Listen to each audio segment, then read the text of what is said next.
नमस्कार, स्वागत है आपका न्यूज़ मेकर में। नईम कासिम हिजबुल्लाह के नए सेक्रेटरी जनरल बन गए हैं। सवाल यह है कि कब तक? इजराइल ने साफ कर दिया है कि वो उसके अगले निशाने पर हैं। क्या कासिम भी नसरुल्लाह जैसे ताकतवर नेता होंगे? क्या हिजबुल्लाह खत्म हो जाएगा या इजराइल किसी चक्रव्यूह में फंस गया है? जानते हैं स्पेशल शो न्यूज़ मेकर में।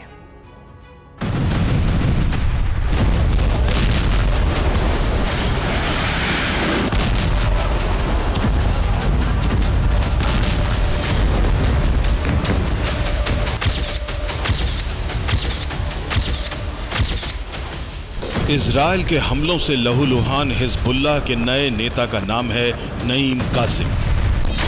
पहले हसन नसरल्लाह और फिर नसरुल्लाह के उत्तराधिकारी हाशिम सैफुद्दीन के मारे जाने के बाद अब हिजबुल्लाह की कमान deputy secretary general Naim Qassem को मिली है। एक के बाद एक हिजबुल्लाह के बड़े नेता इजराइल ने खत्म कर दिए। सवाल उठता है कि नईम कासिम ही क्यों? पहले जान लेते हैं कि आखिर कौन है नईम कासिम। हो सकता है कई लोगों ने यह नाम पहली बार सुना हो, लेकिन कासिम हिजबुल्लाह की जड़ों में है। 1991 में हिजबुल्लाह बनाने के वक्त से ही नहीं, इसके संस्थापक सदस्य होने के साथ ही डिप्टी सेक्रेटरी जनरल भी है, यानी हिजबुल्लाह में नंबर 2।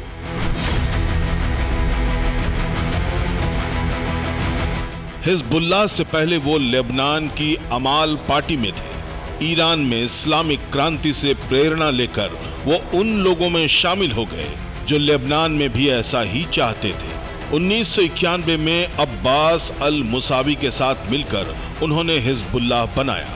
नईम कासिम के जिम्मे पॉलिटिकल और आइडियोलॉजी फैलाना था।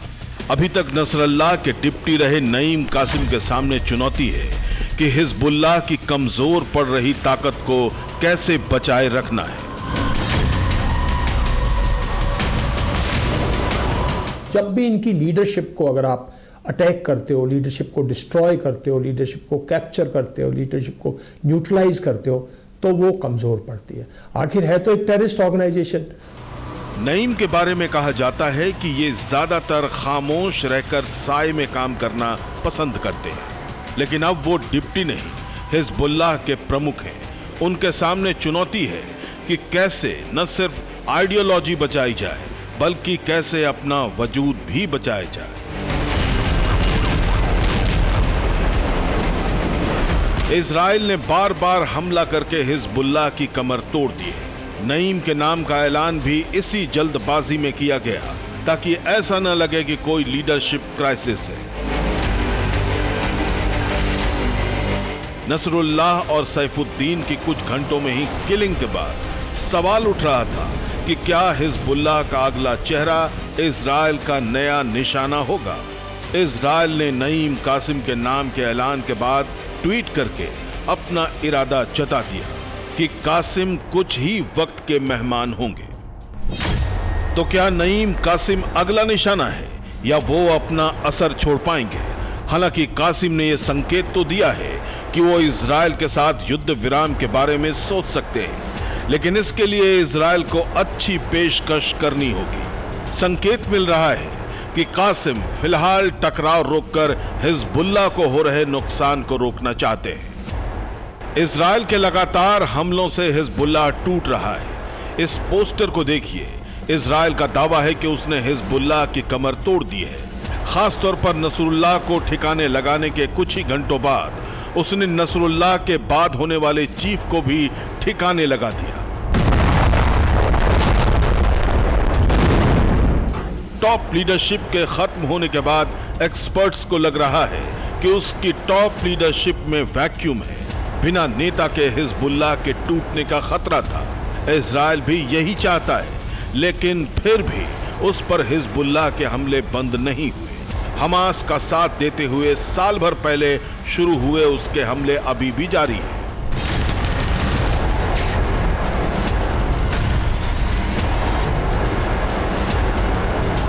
हालांकि साल भर में उसके असलहे और लीडर दोनों ही बिखरे हैं। उसके लड़ाकाओं को एक रखने के लिए नईम कासिम को मेहनत करनी होगी। 1991 से ही वो हिजबुल्लाह के साथ है। वो ज्यादातर लोगों को जानते भी हैं, लेकिन उनके सामने चुनौतियां काफी बड़ी हैं। चुनौती नंबर 2, जंग का हश्र। नया हिजबुल्लाह चीफ बनते ही इजराइल ने सीधी धमकी दे दी है कि ये भर्ती सिर्फ थोड़े दिनों की ही है। पिछले कुछ महीनों में इजराइल ने न सिर्फ हिजबुल्लाह बल्कि हमास और ईरान के ठिकानों पर भी ताबड़तोड़ हमले किए।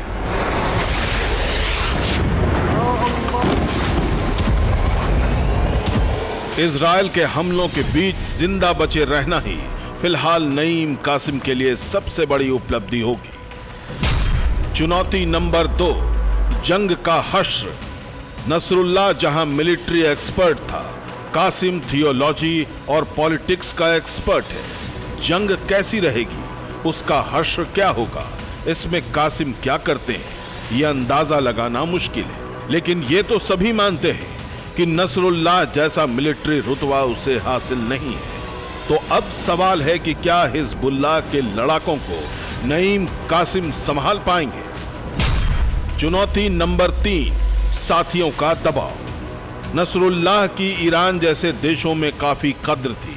खुद अली खामेनेई ने उसके मारे जाने के बाद करीब 5 साल बाद आकर जनता के सामने उसके लिए प्रेयर की थी। अब नईम कासिम पर भी ईरान जैसे सहयोगियों का दबाव होगा कि हिजबुल्लाह ढीला न पड़ जाए, क्योंकि मिडिल ईस्ट में ईरान के लिए हिजबुल्लाह, हमास और हूती काफी अहम है।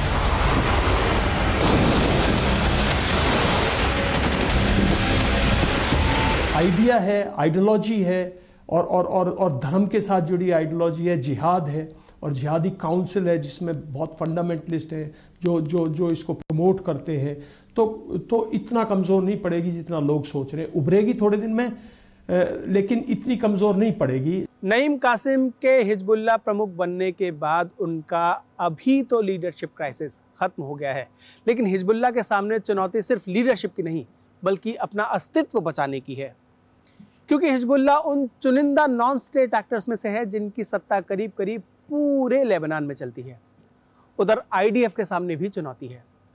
उनके सामने चुनौती सिर्फ हिजबुल्लाह का खात्मा करने की नहीं बल्कि इस इलाके में बने रहने की है, क्योंकि ये सिर्फ खतरनाक ही नहीं बल्कि बेहद खर्चीला भी। लेबनान में लंबे वक्त तक बने रहना इजराइल की रणनीति नहीं लग रही।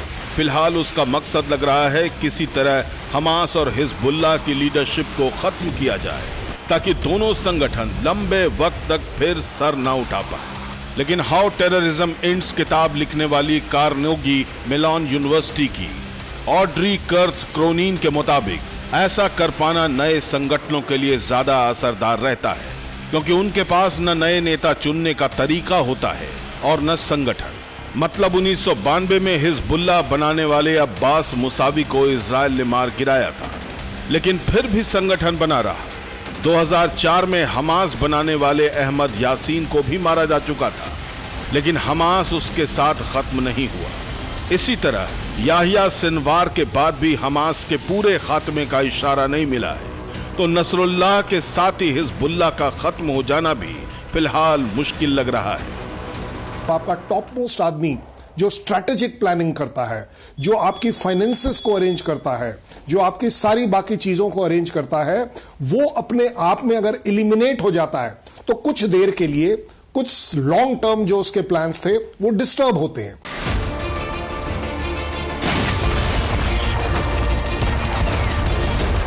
एक तर्क इसके बिल्कुल उलट भी है। कुछ एक्सपर्ट्स का कहना है कि इससे पहले इजराइल के हमले चुनिंदा होते थे और टारगेट किलिंग के बाद इजराइल शांत हो जाता था, जिससे इन ग्रुप्स को अपना नेता चुनने का वक्त मिल जाता था।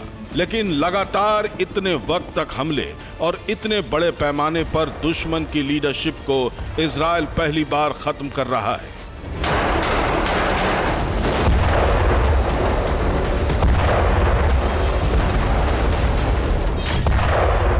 सत्ताईस सितंबर को पहले नसरुल्लाह और उसके कुछ ही घंटों बाद नसरुल्लाह के उत्तराधिकारी हाशिम सफीदीन को रास्ते से हटाने से पहले इजराइल हिजबुल्लाह के बहुत से टॉप लीडर्स को ठिकाने लगा चुका था।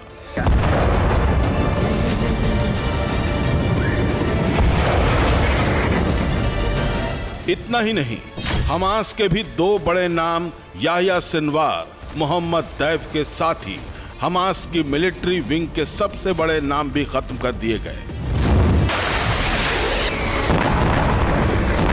हजारों हमास और हिजबुल्लाह लड़ाकों पर हमले लगातार जारी।